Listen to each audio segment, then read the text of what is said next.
Yeah, well, I got my, you notice this T-shirt? You recognize this T-shirt? I believe you have my stapler. I don't recognize it. The Office. The Office. Sorry, in the jelly. Yes, of course. Yes. That guy's actual Mike Judd. That's actually the guy who wrote it. Okay. That guy who says, "I believe you have my stapler." Yeah. That's actually the writer. Anyway, go ahead. Are we on? We're on. We're on. Yeah. I gotta get to your. We got Kaylin, McCarthy, Dude Jericho, Razo, Ghoul, Daniel, Piff, the whole gang. We got that. I want to know what MF down thumbed us. I wish they would just tell us. You know, I would be proud. Like I did it. I wouldn't be scared. What are you gonna do? We're not gonna reach to the camera and get you. You know. You should let's do. You know. How do I do this? I go to about. I forgot how to do this. I go to about. I go to other. No, that's not it. What the hell is it? I go to videos, right? Yeah. And it's not there. Oh, there it is. It wasn't clicking. Okay, events. Yeah. There we go. Newspaper wars. End of Asahi. Yeah. So let's. Let me. Quick. Let me turn off. I believe you have my. There we go. Ready? Quick. Turn your speakers off. Quick. We got a quake. It's shaking. It's an earthquake right now. The end of Asahi Shinbun. You're not even listening to this, are you? This whole building could be on fire. Here we go. Wait a minute.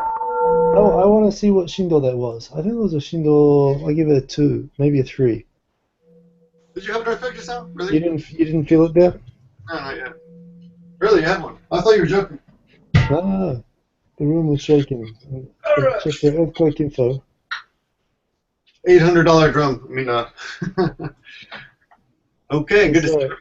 Hi guys, Dude Jericho. How do you say that guy's name? Al-Guch. I don't know. Is that the bad guy from Spider-Man, Batman? Ra's al Ghul? Maybe that's what it was. Okay, there it is. No magnitude. For you guys. Hey, I haven't had a drink in 3 days. What should I do? Have a drink? I don't know. New bottle. So it was a Shindo 4. Oh, really? Wow. Although obviously not here. No magnitude on it yet. Sorry, I love earthquakes. It was in Fukushima. Oh, I hate them. They scare me. Okay, it was a Shindo 3. It was probably a Shindo 2 in Tokyo. I mean, it was a Shindo 4 in Fukushima. Second one today. Really? Hello, Emily. Okay, Raw Ghoul's going crazy in the comment section. I want to thank the 2 people who gave us a thumbs up. You are true friends. The other 10 people who are just watching, you guys are lazy. Today we're going to talk about something really heavy, actually. Correct? Yeah. Well. Before we get into that, some shout-outs. We got some big shout-outs this week. You heard that Mime made 100,000 subscribers this week. Oh, really? Yeah. She's kicking ass. Yeah, that's right. I did see something about that. Congrats to Mime. Farewell to Sandra Nosikai. It was very fun being in her collab, and that was actually the first collab like that I've done for a long time. True.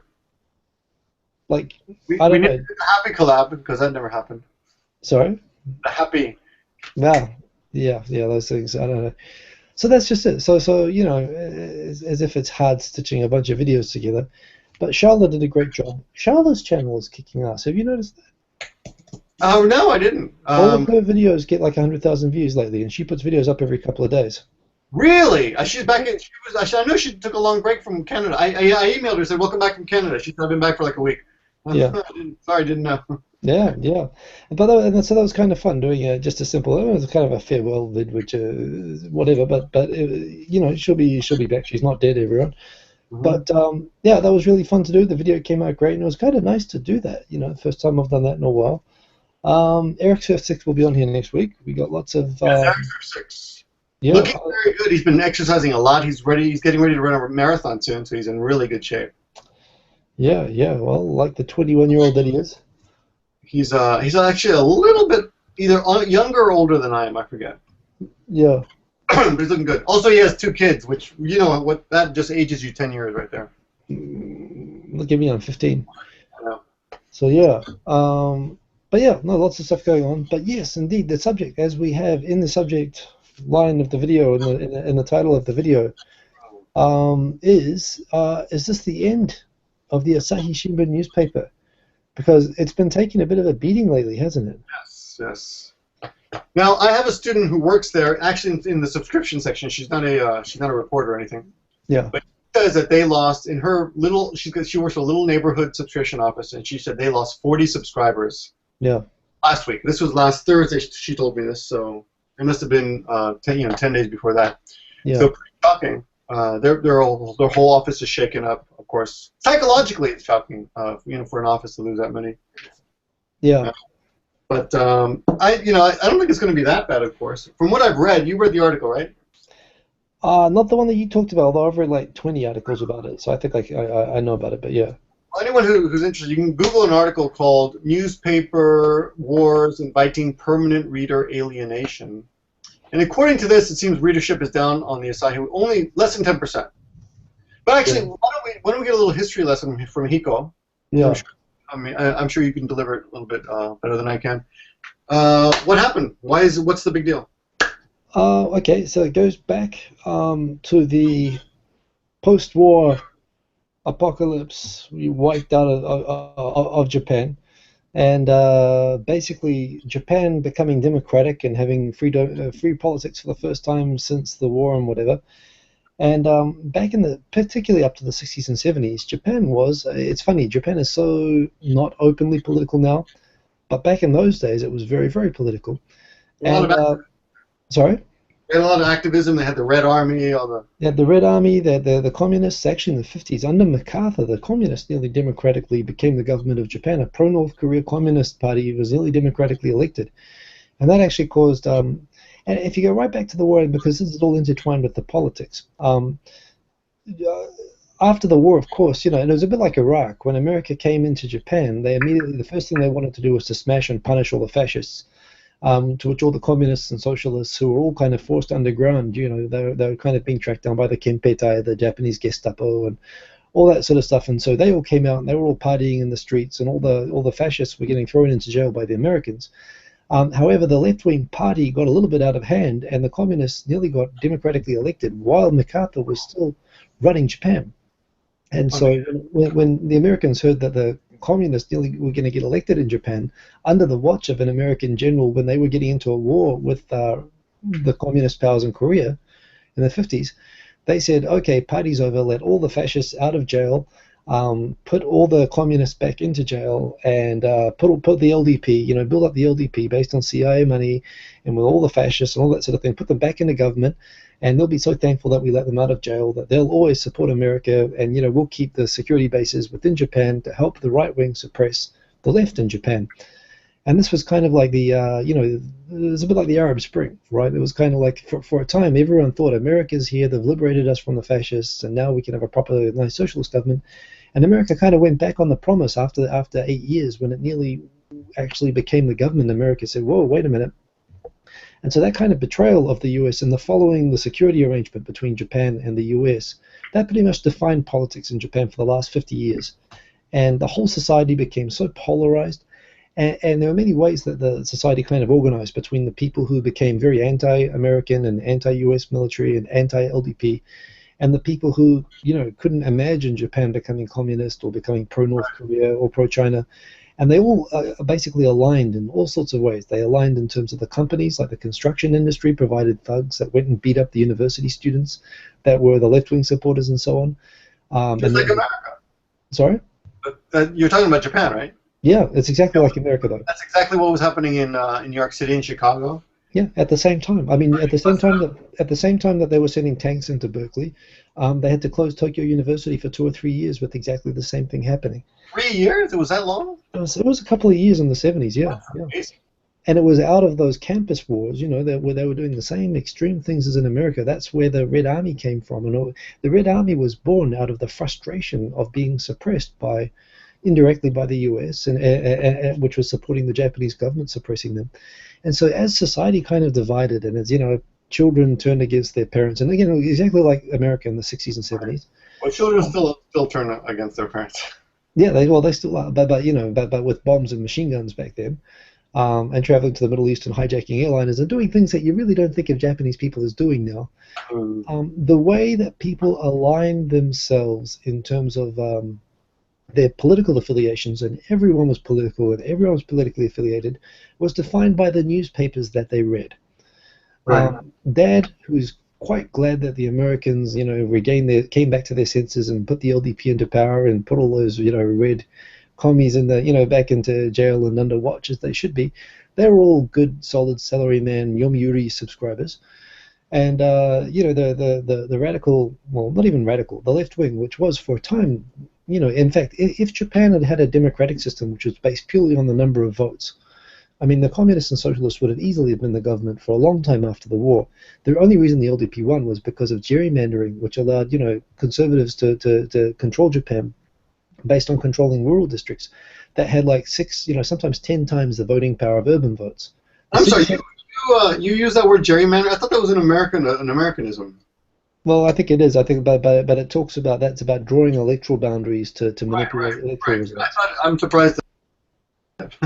Sorry? I'm surprised that a Kiwi would know.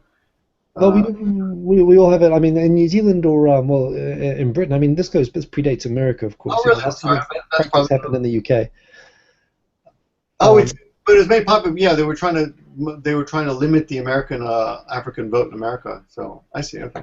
Okay, but it predates all of that. You used to have rotten boroughs. They used to call them. It's from the Boston Gazette. It was originated by Boston. Yeah, it comes from America. But I guess they used it. I didn't know. Anyway, good. Cool. Well, the term maybe, but the practice goes back a long time. Oh yeah, I see. Okay. And in any case, the whole boundary drawing and the electoral thing was all set under GHQ, and it was set by people who were deliberately trying to prevent the socialists, who were the most popular political force, from becoming government. And so, of course, what happened then was you had the Yomiuri, which said, good job, America, and good job, LDP for saving us from the Red Menace. And you had the socialists, you had the Asahi, which was running up editorials saying, this is an outrage, look at what they're doing, they're destroying our democracy, they're going back on their promises. And both had kind of very strong points of view, and whichever editorials you agreed with, again, I guess you could say it's like Fox News versus whatever the left is, the Daily Show. I don't know, but that's kind of NBC maybe. Yeah, and one thing about the and the editorials of the Asahi and the editorials of the Yomiuri, they defined the issues that left wingers and right wingers in Japan defined themselves with. So. I got a question before you go on with it. This is the one thing I don't understand. Another reason I'm surprised by the term gerrymandering is because my image of Japan, in America, you have all the blacks live over here, all the Italians live over there, there's Chinatown. Yeah. But in Japan, we don't really. I mean, I wasn't aware that we had that kind of neighborhood segmentation that we have in the States. And I think you have that too. I use the term myself. I don't know if Japanese use the term, but I use it to talk about more generally the idea that they would have a single district with a single representative in a city like Yokohama that has 1 million people, and another district in Shiga Prefecture that has 50,000 people that also has one representative. Ah, okay. And they would all go to the National Parliament, and the National Parliament would somehow come out miraculously where the LDP got crushed in the number of votes, as they have been almost every election since the war, but they have the majority of seats. Right. So, and it was by boundary drawing, and this was the other thing as well. I mean, of course, they'd try to undermine, they'd try to, break up the socialist areas, and, which were mainly urban, and to, attach them to majority conservative areas and stuff like that. But the main thing was they just drew great big circles and just minimized. But this is why Japan's had a steady 10% communist presence in parliament pretty much all the time since the war, because and that's been an aggregated, reduced amount of people, but it's been pretty solid, and it's been more stable than the socialist or other left-wing votes, and they always come from Hiroshima, Osaka, Kyoto, Tokyo, Okinawa. They come from the same constituencies, which always just vote for them. Although that is starting to kind of change now. But anyway, come back to it. So I guess you could say the Asahi is like the New York Times of Japan. Oh, okay, I'll take that, yeah. And so, just as New York Times editorials determine... Yeah, well, that's right. So just as New York Times determined who was going to run for the Democrats, who was going to be the back candidate, what were the issues that were going to define the election, and the Yomiuri would define it from the right-wing perspective, and the Asahi would always define it from the left-wing perspective. The Asahi, and from that, people who supported that point of view would go and work for the Asahi. People that supported the Yomiuri view would go and work for the Yomiuri. But the whole society defined itself according to these newspapers. And remember, Japan still has the highest circulation of newspapers in the world, even today. Japan is the most, newspapers which have been wiped out everywhere else still survive in Japan. Yeah, and the Asahi's been constantly like one of the strongest newspapers in Japan. So the critics who hate the Asahi and they hate it like to the point of baseball bats and bombs and knives. And there have been some pretty, in terms of right-wing terrorism in Japan, there have been incidents of people going in and murdering, Asahi newspaper editors.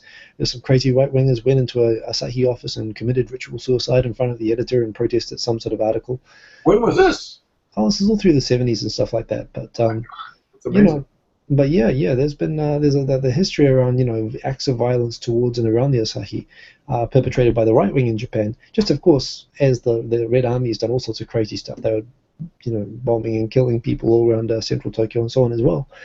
It all ended up with the points that the Asahi's always kind of represented that kind of define what the left wing in Japan is. They oppose the security treaty with the U.S. They oppose the oppression, of Okinawa generally and the U.S. bases there. They oppose all the sort of, they're very friendly towards and sympathetic towards Zainichi and Korean residents in Japan, and supportive of them having special rights. The Asahi. Yeah, the Asahi's always been very favorable. In fact, and again, one thing that the right accuses them of is having a lot of being like a fifth column full of Zainichi people as editors and writers and so on. But it's one of the defining things of the left in Japan, that it's generally very, very sympathetic and very favorable both towards, until even through Takakodo, even through the 90s, it really wasn't until the Kim Jong-il admitted to the abduction thing that it was still perfectly okay for one of the biggest political parties in Japan to proclaim that North Korea was still, after year 2000, was still proclaiming it as a paradise on earth. Really? Yeah, Takakodoi 2000, after I came to Japan, they were still saying that Japan should be trying to be like North Korea. Okay. And that kind of view and thinking. Insane. Well, this is the thing. So their view is that all of the bad-mouthing of North Korea is American propaganda against North Korea. And, look at them. They've got an independent political system. They're free of Western domination. Look at us. We're still occupied by American military. We should be like North Korea. And they were saying this. And and Japanese people, like non-Korean Japanese people, who not only love North Korea, but they also, as a result, defended and protected North Koreans in Japan. And so we have to be nice to those Koreans. Look at what a great job they're doing, opposing imperialism there. And this is also why the Chosen Soren, the North Korean de facto embassy in Tokyo, didn't have to pay any taxes. Or it's not that they did have to pay, but they didn't pay them because the socialist governments in Tokyo, the local governments, said, well, they're like an embassy, so you don't have to pay taxes. But then when Ishihara Shintaro became governor of Tokyo, he said, you've got 40 years of outstanding taxes you have to pay that they couldn't pay, so the government confiscated the North Korean embassy. That's what happens when they lost the when the politics change. Bad luck for them, huh? But so this all comes back into, this is, in terms of the way that Japanese fall, and think about the number of Japanese people who despised the fascist regime during the war, and they blame the right-wingers in Japan for the war and the suffering that it brought Japan, and they love to linger on the suffering that the war caused Japan as a way of kind of humiliating and discrediting the right wing, which says that the war was an honorable thing, that Japan was battling against Western imperialism, all these sort of views about the war and history. Everything Abe kind of stands for in terms of history is basically the Yomiuri or the Sankei kind of editorial line. And everything against that, everything that says that Japan's got to own up to its war crimes and, all these war crimes that the right-wingers, that those LDP's people's fathers did, that's always been the Asahi kind of line. And if there's been a flagship, sign of the influence of Asahi, it is, there are numerous things of this, but one of these is, of course, the comfort woman issue, which they were one of the great flag bearers of when this became a really popular... Well, so basically, I think the original interviews with this guy were back in the 70s. But one thing that Asahi's always kind of enjoyed, one, they support like the teachers and the academics that have always come and prescribed a very Seiji Yoshida, that's right, that have prescribed a very deprecating view of Japan's thing during the war, that Japan was terrible and we must never go back to that. And they say that kind of there's a political motive behind it, because it discredits all the people on the right that are the children of the people from that government, including Abe himself. So there's a political motive also behind it, of trying to shed a light upon. Look at the Nanking massacre. Look at Unit 731. Look at the comfort women. Look at all of these things. These are all the things that happened when Japan was run by those people. That we can never allow to have happen again. Of course, the right wing sees this as a libel against them. They deny that these things happen. They see these things as a fraud. being brought by the left to discredit them and humiliate, Japan for political gain, and they're being anti-Japanese. They actually call Asahi all the time as being anti-Japanese. And what you always have to understand when you're looking in from the outside, foreigners have a tendency to favor the view of the Asahi because it's more consistent with the type of history that we learn about the war, about Japan being the bad guy, and it affirms that. But at the same time, you have to remember all of this stuff is really, really intertwined with politics in Japan. And so as a result of that, the idea, and one thing I think that can be objectively said is true, is that, the comfort woman thing existed during the war, and it existed after the war in different forms. It existed in Korea, that the Korean government provided bottles for U.S. troops, as Japan provided comfort stations for U.S. troops during the GHQ period. But the point is that during the war, when Japan was running things, there was this idea that there were tens of thousands of these comfort women stations that were basically, where the women in them were being raped by dozens of men every day and and they claimed they were being slaves. They weren't being paid for it, which the right wingers have kind of come back, and you hate it when they argue a situation like, don't get into this argument because you'll never look good arguing it anyway. They get back and they say, well, we have the receipts, we paid them. And so basically, when they're having this debate about this, and as this was it wasn't really a big issue until the 70s, but one of the things that caused it to really explode in Japan and to be this great issue for the left to humiliate the right in Japan was finding this guy, Seiji Yoshida, who said that during the war, I was part of a special unit that ran around Jeju Island looking for women to abduct and to press gang into service as forced prostitutes for Japanese soldiers during the war. And when this came out, this was kind of basically, there weren't accounts around at that time of anything sort of quite that extreme, and this was something that, the Japanese government had always kind of insisted that this was like human, like white slavery, like normal kind of, well, not normal, but kind of the human trafficking that happens around normal prostitution. Well, it's still pretty prevalent right now. Even today they've got committees on that to take care of that. But yeah, keep going. Well, that's it. So the Japanese government had always kind of characterized it as something which can never be allowed to happen, and sure, it's an awful thing, but it's the same as prostitution that exists, has always existed. It's based on human trafficking. It was based on pimps and, gangsters in Korea that were providing these women to the innocent Japanese military, which had no idea anything untoward was going on, and that thought, that was paying good money for these women to have good paying jobs and front lines supporting the soldiers. And this was the view that the right wing always took. And the Asahi was so determined to smash this and to, show how evil and sinister the Japanese military was. They were looking for stories that they could publish, and when this guy came, Yoshida's memoirs, right? And he came up with basically, a hellish version of, that basically affirmed the very worst things that were coming out of the Korean accounts of what was happening, and said that this was something being directly done by the Japanese military. And remember, the Japanese military, everyone knows, there's no debate that Japanese military did use Dutch prisoners in Indonesia. Yes. They did force them into sexual slavery. Indonesia, Dutch, Australia as well. A lot of women from all parts of the world have come out and said, yes, this happened to me, and nobody questions their testimony at all. Well, no one does. No, and actually, so I saw a debate on TV the other night about this, and they point out, again, the sinister left, that what the Asahi does and others do is that they take this, and this is how the right says it. The right wing says this is these very limited cases of actual, misconduct by the military, where some Dutch women, a small handful of Dutch women were forced into it, and then they attach that to the Korean comfort woman thing, and they say it happened to everyone.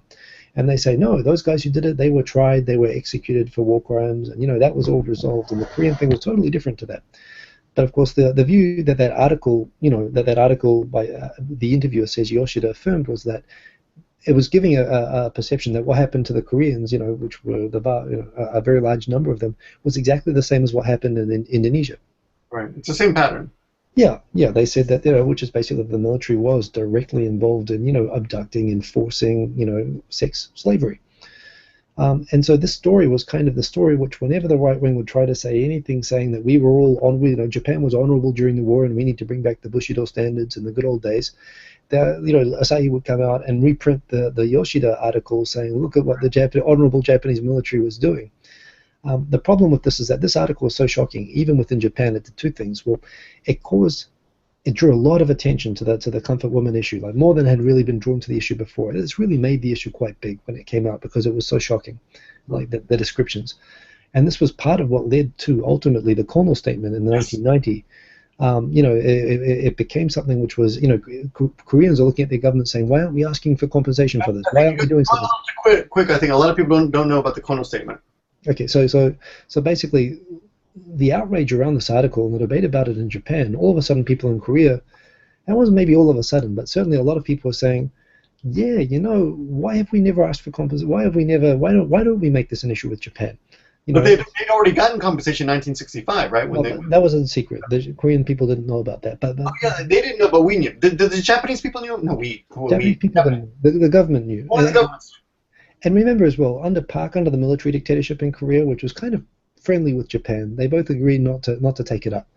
But the thing is that this coming out in the popular media, that these crimes against Korean people that were so unthinkably horrible, that the Korean women were pressed into sex slavery, this was something which drove a huge popular campaign of anti-Japanese sentiment in Korea, which because of the belief of the entire Japanese left that this was absolutely true, ultimately meant that when the LDP was briefly out of power for about a year in 1993, the first thing the socialists did when they came into power is they said, we're going to give you, we're going to give the Koreans a full apology for this, and we're going to say sorry and admit to everything, including that we did it through coercion against the Korean people. So they admitted to everything, basically in line with the story of the Seiji Yoshida thing. Now the thing about that is that this happened. This is 20 years after the story was released, and it was reprinted over the course of 30 years, about something like 16 times or something like that. Asahi kept doing it over and over. But the thing is that the Japanese military veterans from Jeju Island and the right wing and the actual people who lived, they actually interviewed they went around the island. They couldn't find anyone to back up the statement. Well, this is it. Everyone who read the story, who knew about Jeju during the war, said, "Wait a minute, I don't remember this at all. This doesn't jive with anything that I understand." And so other news organizations, particularly the Yomiuri and affiliated newspapers, they started going to Jeju and going around and asking questions, right, and interviewing other veterans. And everyone said, no, that nothing like that happened here. I don't know, maybe it happened somewhere else. I think it's true. I've heard stories about it, but it didn't happen here. They couldn't get any verification of the story. And then people started looking into the background of Seiji Yoshida, and they found that the guy, I believe, they found he was a con man. And he was probably, paid a commission for giving the story or the interview. And so even when they proved that the guy who gave the story was a con man, and when they actually went around and found that they couldn't corroborate or find any evidence to back up the account that he gave, and the right wing was saying, well, this is all fake. Again, the Asahi, rather than admitting that they were wrong, they just said, look, this is the right wing again trying to discredit, a person who's honest about what happened. And this again just became another political issue of the right wing saying, they're forging information to make Japan look bad, and the left wing saying, well, they're just saying that because they don't want to face the truth. And of course, the international community immediately became completely sympathetic. I mean, and already was. I mean, how could you not be sympathetic with the view that there's terrible Japanese? Look at what they did. And this is something that's really, really different about the way Westerners, I think of themselves and Japanese think of themselves. This has happened to you too. What would you what would you do if someone accused your grandfather of raping a woman? Have you had that question put on your channel somewhere? No. Wouldn't you be angry? Well, I get that. I've gotten that question a few times. People are outraged, and the Japanese people, as in general, this is something that Americans are very, as you know, patriotic. America #1. But when someone accuses America of doing something evil, we don't take it personally. I disagree with that. When you talk about, for example, when people talk about the latest accounts of, for example, when Japanese say that the Americans used comfort women's stations, just like the Japanese army did, and that was raised in a press briefing in America just recently. They said that's disgusting. How could you even suggest that? Those are government officials. That's their job. No, but average Americans don't take it personally. We know the American government has done all these experimentation. Well, but you take you take for example the rapes, hundreds of rapes allegedly that happened after the Normandy landing. Right. That was kind of something that France didn't make a big deal about, but it's why in the north of France there's still a lot of anti-American sentiment there because of what happened after those landings. And that's something, again, that D-Day veterans don't like. I doubt would take kindly to having raised. But you're talking about the actual veterans. I'm talking about your average American who admits that the American government has done all these evil things in the history. And we thought, yeah, they did that. Maybe. We don't take it as a personal attack, but I remember as well. More of a personal attack. Well, yes and no, though. You're making this is what most foreigners make the big mistake with Japan when they get into these issues. You have to remember that really, right, even through the 90s, either the left wing that believes this view that look at these rapes, look at these things we did, that was the majority view numerically the majority view in Japan for all that time. I mean, and this was sons hating their fathers who are defending their fathers, or whatever. But this is the conservatives, versus the liberals. But this was like the issue. And if you want to be a kid that wants to piss off your father or your grandfather, what better way than to say your granddad was a rapist, And remember this when you say that every Japanese immediately feels like the need to defend their grandfather, well, that wasn't the case at all. I'm talking about the people on the internet. The people on the internet. The loud Japanese on the internet who leave those comments. Well, which remember are a significant proportion of the young people in Japan right now. But very loud. But this is another thing that's happened though. Right now you've gone from a very long generation where the young has been radically left to now a generation where the young people today are fighting back against their own parents' generation, which was actually very socialist-minded and very left-wing. They're rebelling by being conservative now. And that's why the right-wing internet tribes now are so rapidly right-wing. Rebelling by being conservative. I think that would happen in Japan. What, are you kidding? That's happening in America. That's happening in New Zealand. It's happening everywhere. All the neoconism and everything, like fuck you, my hippie dad. That's what everyone. All these kids who became yuppies and greed is good and all that sort of stuff from the 90s and 2000s. There's been a rebellion against kind of real left-wing ideals by young people. I'd say young people are far more conservative now than 20, 30 years ago. Really? Yes, I absolutely think so. I mean, the fact that someone like Clinton or Obama or their politics could be considered Democrat.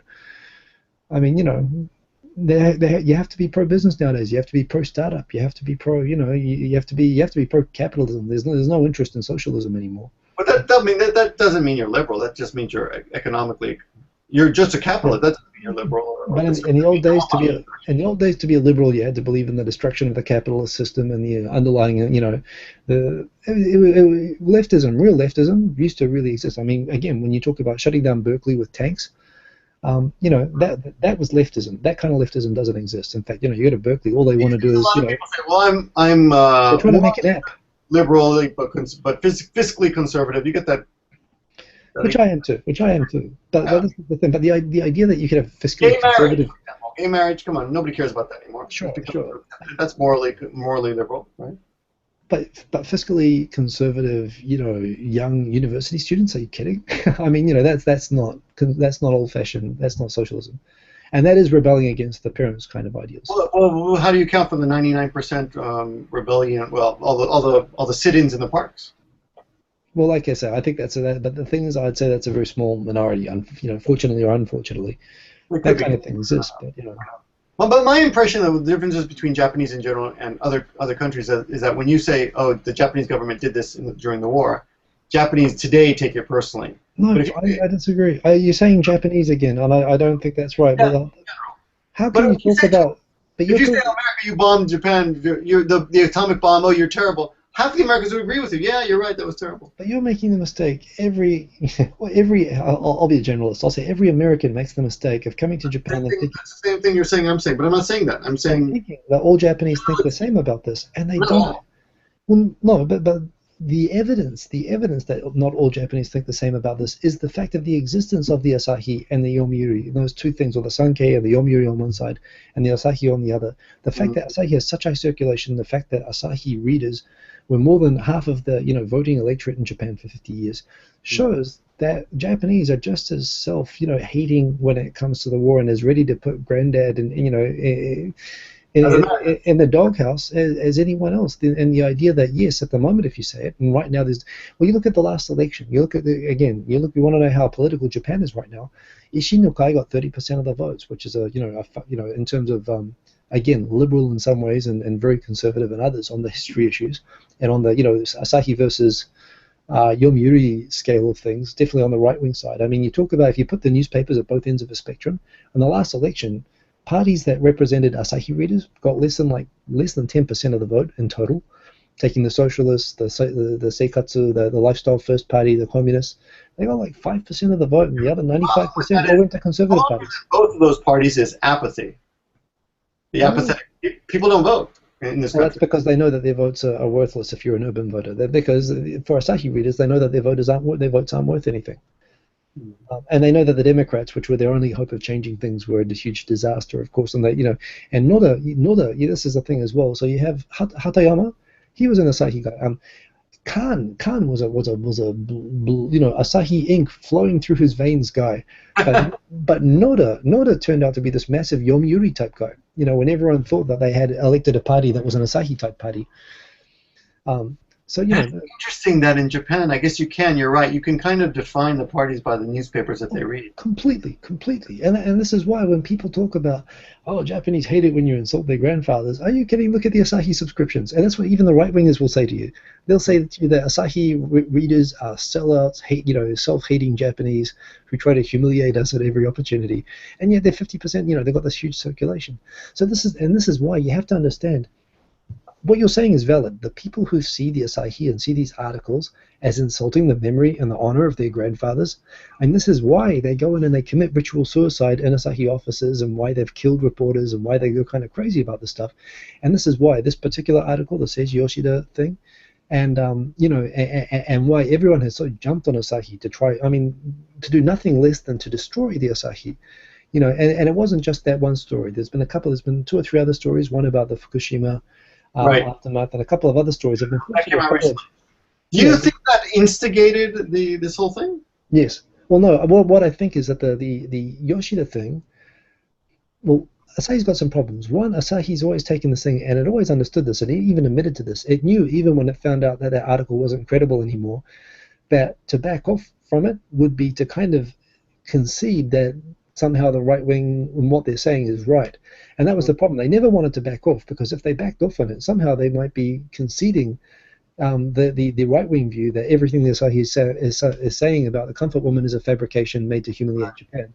That was the extremity of the debate, and they were so afraid that if they took a step backwards, they would be assisting the right wing cause that's trying to deny the whole thing. And that's why, and so on all of these things, even when Asahi should have just admitted that they made a mistake back in 1979, instead they kept reprinting and kept they kept the thing up, and they did it for so long that when they retracted it, it was such a big deal. And this is why the LDP was so outraged, because they blame the entire comfort woman issue on that article. And the Kono statement as well. Well, the Kono statement they see as being the pinnacle, the ultimate humiliating consequence of that article. And again, and a lot of people come and say, and even the Asahi's been saying, well, wait a minute, the comfort woman issue was there with or without that article. And saying that this whole issue originates from that article and it would never have happened if it weren't for that article, you can't say that. But Abe said pretty much directly, he wants people to go to the UN and say, because of this article, which they admitted was wrong, the whole world, you got the wrong idea about my dad. Right. And that's what they're trying to do now, and this is part of a campaign. And then when they find a couple more mistakes, and maybe the Asahi thought, well, this is a good time, maybe just to clean house and admit to all our mistakes at the same time. But everyone, is jumping on them, saying, look, you see, all this time we've been having this huge debate, and families have been torn apart, and look, they were making mistakes, they were lying, they're not credible, and that in the current context, the number of Asahi readers who feel a bit betrayed and embarrassed for having believed them. And in a time when the left has completely collapsed in Japan, and I guess people who are wondering why they read newspapers anymore. Right. Well, that's what people think of. So the article I sent you today was about that. The fact that more than people just leaving the Asahi, other newspapers are afraid that this kind of aggressive, because you don't see this like you see in the States. In the States we have campaigns, Coca-Cola versus Pepsi, and we announce. You'll see commercials that say we're better than Pepsi, but in Japan you notice when they have commercials, they don't announce the enemy, the rivals. They don't announce them in commercials at all. But they're doing it now. Right now, Yomiuri is got this campaign. They're trying to steal Asahi. Well, they're not even trying to steal, though. Frankly, I think Yomiuri would be satisfied not having a single Asahi reader if their campaign led to the Asahi being shut down. You have to understand, this is more than a business war, although it is a business war as well. But this is a kind of a political jihad between the flailing remains of the left wing in Japan, which are dying out, and the right wing, which is kind of on this huge roll at the moment and is looking to take advantage of this to just crush what's left of Asahi. And you have to understand, this is like, and that's why you talk about the reason you cannot talk about politics with the old salarymen at work unless they raise it with you is some of these guys were in families where, you know, they were wearing helmets and carrying batons and, you know, improvised shields in university campuses 20 years ago fighting against, it turns out they'd see dad on the other side of the lines. And, you know, and they were probably carrying their favorite newspapers in their back pockets when they were having these riots. You know, these things, you know, destroyed families. They caused a lot, big rifts in the society, and the newspapers were the you know, the flag standards that were being waved by each side. So, you know, the depth of hate against the Asahi and the right wing, just as the you know, the left has hate for the Yomiuri. Which newspaper is actually bigger? I think the Yomiuri is the biggest in Japan. And then the Asahi, and then the Mainichi? I don't know which one. I don't know where the Mainichi ranks. I don't have the rankings handy. Asahi for a long time, it was always them and Yomiuri were the big ones. And also, you have to remember as well, this is also why the Yomiuri, of course, sponsor the Tokyo Giants baseball team. And you want to talk about how far politics goes through Japan. My homestay family, when I first came to Tokyo, they were a communist family, and the father was, well, he was actually from Fukuoka, as I recall. But sorry, just to interrupt. Yomiuri is number one, then Asahi. Then this is in the world. Yeah, well, it's the same thing. No one reads newspapers. One in the world. Then the Asahi. Yeah. Then the Times of India. Then the Mainichi. Then the Nihon Keizai Shimbun. So you're right. Japan is just a crazy newspaper reading public. It is. It is. Of course, the Yomiuri, they own the biggest and richest and most successful baseball team in Japan, which also happens to be the Central Tokyo Dome-based Tokyo Giants. And there's another thing. If you're a real true socialist in Japan, like my homestay family was, who lived in Tokyo for 40 years, you didn't even support a baseball team. All you did was watch Giants games and just always oppose the Giants because they were owned by the Yomiuri. There are all of these anti-Kyogen fans. Like the opposite of Red Sox. They're just against anyone who supports the New York Yankees. There are literally, you know, massive numbers of anti-Kyogen, just people who hate Kyogen just because of politics. And it's funny, most of those people support Hanshin. Even if they're from Tokyo, they support the Osaka team. And at the same time, I know people from conservative families from places like Kyoto, like in Kansai, that support Kyogen. Right. And again, this is as much to do with, you know, the baseball team. Oh, yeah, we have quite a few, yeah. Yeah, and this is where you really have to understand this, to understand politics and to understand Japanese society. This idea that all Japanese don't care about the war, they're unapologetic about history or whatever, that's complete bullshit. And once you understand that, you know, how deep the politics runs and how it's connected with newspapers and baseball and bloody ice cream sticks and, you know, bloody teddy bears and everything in Japan, and how deep these things kind of run and the emotion around them runs. And this is just like a festival of right-wing loating at the moment. Not only is the left in Japan almost decimated, but now its flag standard is now, you know, being proven to have, you know, and honestly, they knew that the story was false pretty quickly. It was proven false pretty quickly, and they still kept reprinting it.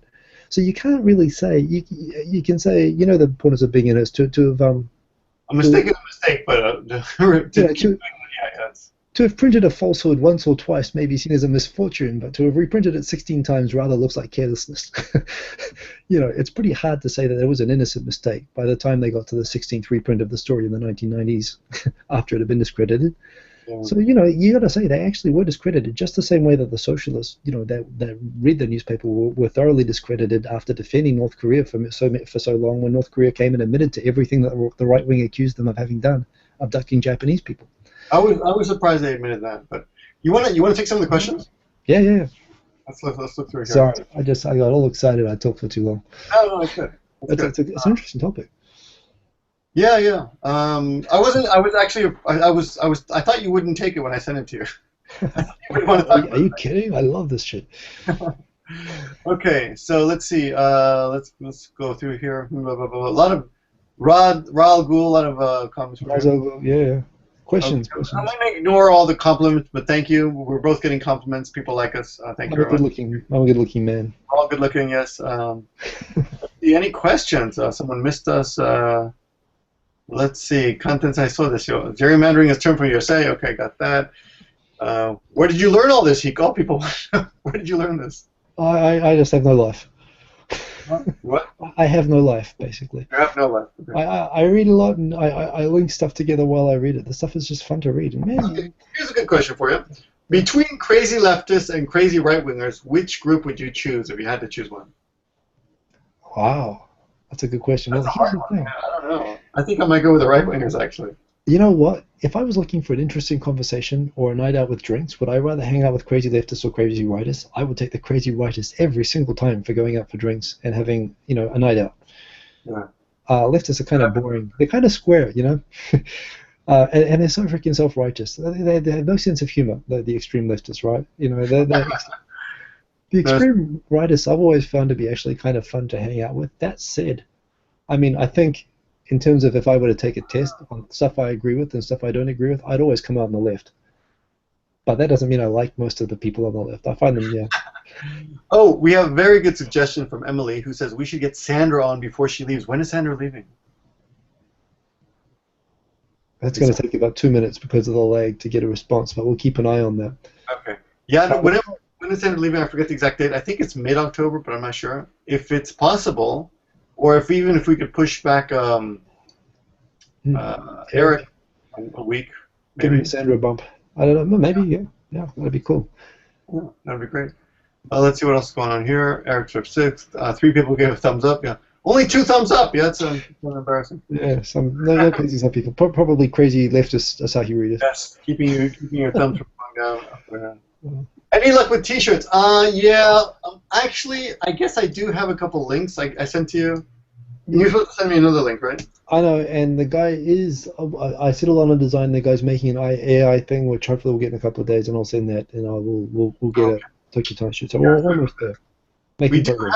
If you really want to look, it's still in. I'll let people look. It's still in the makings. It's still in the works. But you can go to givemeabreakman.spreadshirt.com. But none of those shirts are really. We're just fooling around there. So you can go there and check it out if you want. If you have any suggestions, go ahead and check that out. Let's see what else do we have. Right winger, left wingers. I don't like the way this mouse is just flying here. I move a little bit and it just flies. Yeah, that's because you got a Ferrari computer there. That's I did get the new computer. People said, don't get it, get a Hackintosh. And why do you want to spend such a zombie? But I did end up getting the most expensive iMac that money can make. I reserved the 6 Plus on day 1. I reserved it on the 12th of freaking September. And it's like the 2010th. I don't know what date it is now, but I'm scratching like days marks out on walls. I'm going crazy. They haven't called me to go and pick up my new beautiful phone. Did you see Amanda's horror story? Yes, I did. She tried to get one. Horrible. That is Tomoko me just waiting. that's got hers yesterday. The thing is, I mean, okay, I ordered the 128 gig Space Gray, which, as I mentioned on Facebook, is like I might as well have ordered a purple fucking unicorn. Honestly, they just don't seem to have them. It's a plus size. Yeah. Yep. I'm a plus size kind of guy. I like big phones. No. All right. So yes, it'll happen. They're gonna warp your pants. People are saying they're gonna bend in your tight pants. You wear tighty tighties, right? I do wear tighty tighties, and I actually wear it inside my underwear. So yes, it's probably gonna get bent into. That's just what you go with. I don't really see any other questions. Pickles the Gaijin is here. He was he's growing. Andre here in Nagoya. As you know, Shane is leaving. Did you hear about that? Sorry? Shane is leaving. Did we talk about that last week? Shane? I didn't hear that. No, he's leaving? Yeah, he's got some. He just got here. He just got here. Where is he going? Yeah. I got a thing as well on farewell. I don't know what's your philosophy. What is your take on farewells? Because you've probably been to a few by now, I would think. Once you leave, you're incognito, person non grata. Really? If you leave Japan, you become non grata? Really? No, just kidding. If you keep in touch, I keep in touch. If you don't keep in touch, yeah. There's a couple of people back in the States I still keep in touch with, who I met here through the J-Volume community. We still keep in touch. I know a lot of people who take I'd say probably the majority of people, most normal people who are well socially adjusted, not like us, find it pretty rough when friends leave. Like they get, and as you get to the second year and the third year, you hear this thing that a lot of people get. They get more and more farewell parties, and it gets depressing, and they feel like they're the only one left, and they don't want to make new friends, and then they just decide it's their time. I've gone through 3-4 cycles of friends, yeah. And it used to be tough in the beginning. Now I'm kind of used to it. I never had that. I never had that. I'm just a horrible person. But I don't go. I remember, for example, Kuni, for example. That was something that really, really got to him. You know, he was here for a long time. Did you have a goodbye party? No, well, no, he didn't. But I remember him mentioning once that was one of the things he found hardest was he's been to so many farewell parties. But he talks about them like they're funerals, and I think that's the way a lot of people think about farewell parties.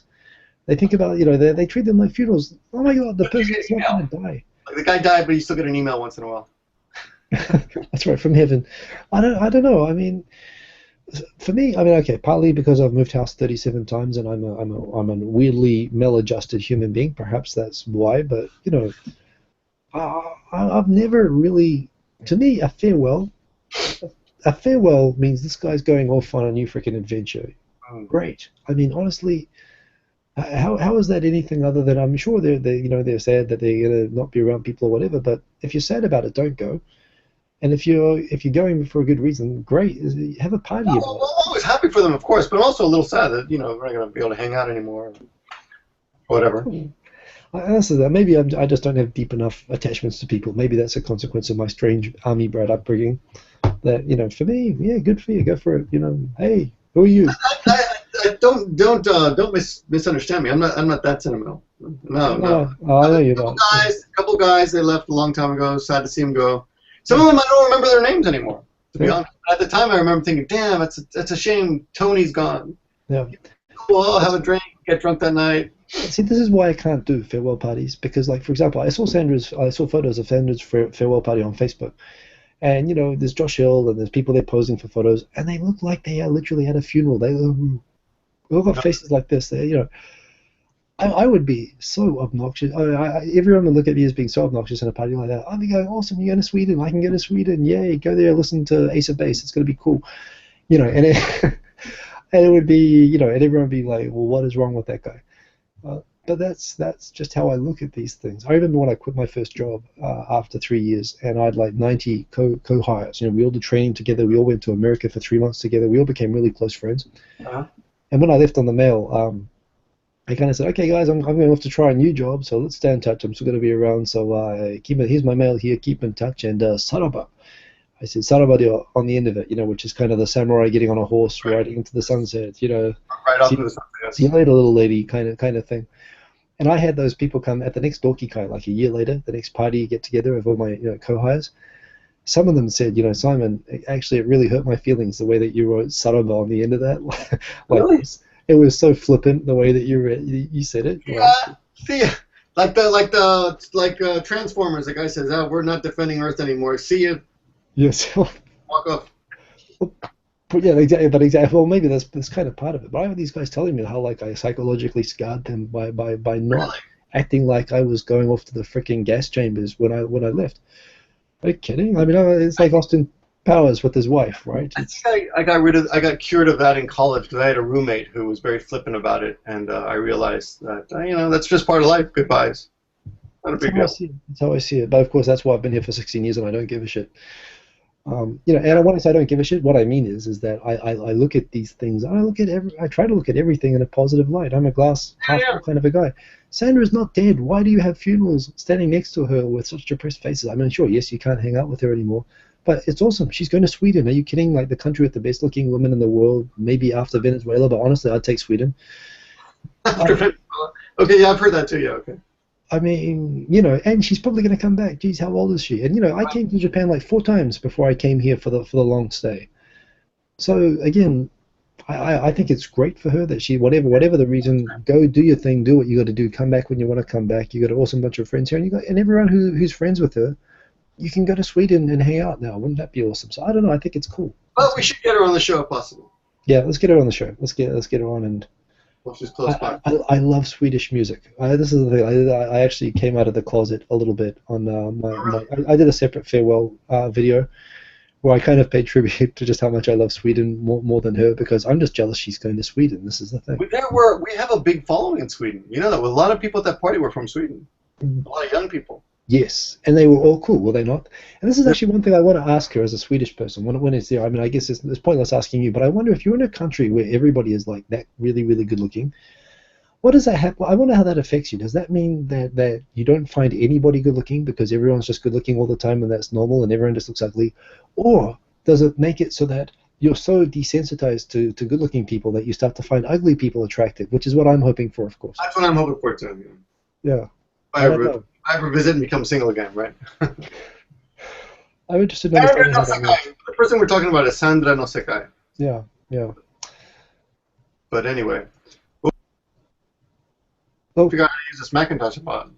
I just opened it yesterday. I've had it for 5 days. I just got around to opening it yesterday. It's an Apple. It probably won't work. No, it will. I'm on it right now. Yeah, no, it's looking. I don't know. It's looking like every time, but that's good. That's a good sign.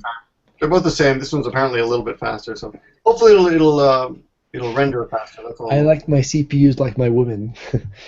So yes, that's not a good line. But next week we will be on my channel, so please come back next week. Give me Breakman. Breakman, that's right. And we may or may not have Eric Surf 6. Probably Eric Surf 6. But or worst case Sandra. Yeah, worst case Sandra. That sounded terrible. That didn't come out well. I better email and apologize right away. Yeah, but it will be awesome, whatever it is. So we'll see you next week on that guy's channel, and have a good night. Thanks for watching, guys. And if you feel sorry for the Asahi, go buy one because they're a bit depressed. Thumbs up for Hiko. Don't be a hater. Good night, guys. It's up to you. So, this is your off. Remember, I didn't turn off. Make sure you turn off correctly this week. Ah, yes. That was kind of freaky last week how it stayed on. And you left me with a naked man. So yeah, that was kind of fun though. That was a good show. That was like that was a good ending. Anyway, I will see you later next week. You doubled in subs, yeah.